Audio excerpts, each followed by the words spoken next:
Bulaba doesn't care about how the North solve its own problem. I'm telling you. And why do I say that? Because in the midst of this negotiation with bandits, have you heard any word from the federal government condemning the action? Despite the fact that the majority of the Hausa population are rejecting that and are saying that is injustice. But it doesn't care. Why? Because this is a man that came out to tell you people that he doesn't even believe in one Nigeria. And what makes him say that? Well, to some certain extent, we want to blame him for saying he doesn't believe in one Nigeria. But this is a man that has been in politics for a very long time before he made that comment. And why did he make that comment? Because he has seen that, let's tell ourselves the truth. Now here we go tell ourselves the truth. At least, you know, get where we go talk and we don't go talk for grave. Which is the fact that the North seems to be divided across religious basis. We're busy pursuing who is superior. Is it Christian or is it Muslim? Abi? Trying to establish the kingdom of God on earth.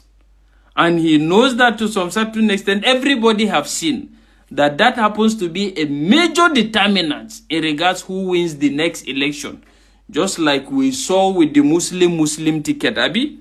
That is to tell you that while other regions are thinking of something else, in the North, all we think about is Muslim ticket or who is of the same religion like we to vote into power. And haven't seen that and a lot of other variables. That is why he confidently came out to tell you that he doesn't believe in one Nigeria. And that is why you'll be surprised now, even in a state like Katsina, where there's high level of banditry and they are pardoning bandits now. When he enter Katsina now, they are clapping for him. Clapping, gathering around the whole street. Are you surprised? You shouldn't be surprised. Because it's all about give and take. You settle who you need to settle that will ensure your next time coming or whatever, and you go. And in regards the plight of the Igbos, this is part of the reason I feel he doesn't care.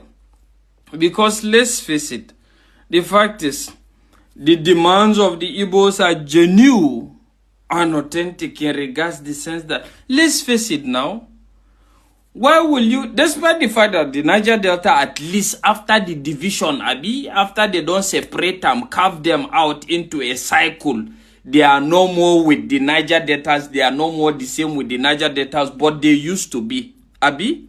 But the fact is, what I'm trying to say is the fact that before now they were one. And they are considered as the oil producing regions of the state. And as a result of that, they have a lot of they have a lot of waterways. They are close to the ocean as one region before the division. Before they now isolated the Igbos in the middle. Abi? But after they have isolated them now, they are on their own. The Niger Deltans now are in command. And since the Niger Deltas are in command now, they now compensated them with 13% derivative.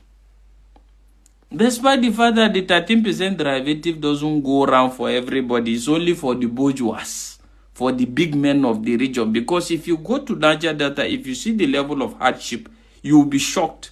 You will be surprised that this is an oil-producing region in Nigeria. You will be shocked.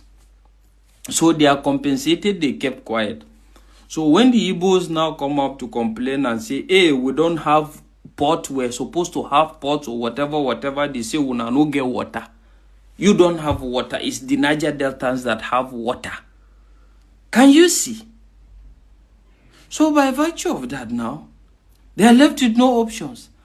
And again, they have succeeded in empowering people like Tompolo, them Asari Dokubo or whatever, that at the end of the day, when the Igbos come to say that we are one, this used to be the same region, we are all the same region, we are all Biafra or whatever they call it, they will say thunder fire, you God forbid. They will now remind them of during the civil war, Abi, when they unalive some Deltans or whatever, they put it in their head, they say Igbo people are no good people. They say just stay on your own, most stay on their own. So at the end of the day, everybody is living with poverty.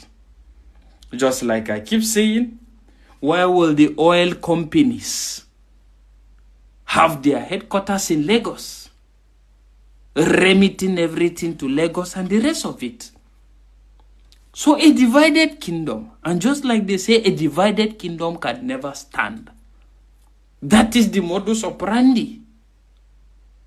So everybody now is left to fight for his own. Niger Delta, they fight another cause. Igbo people, they fight another cause. So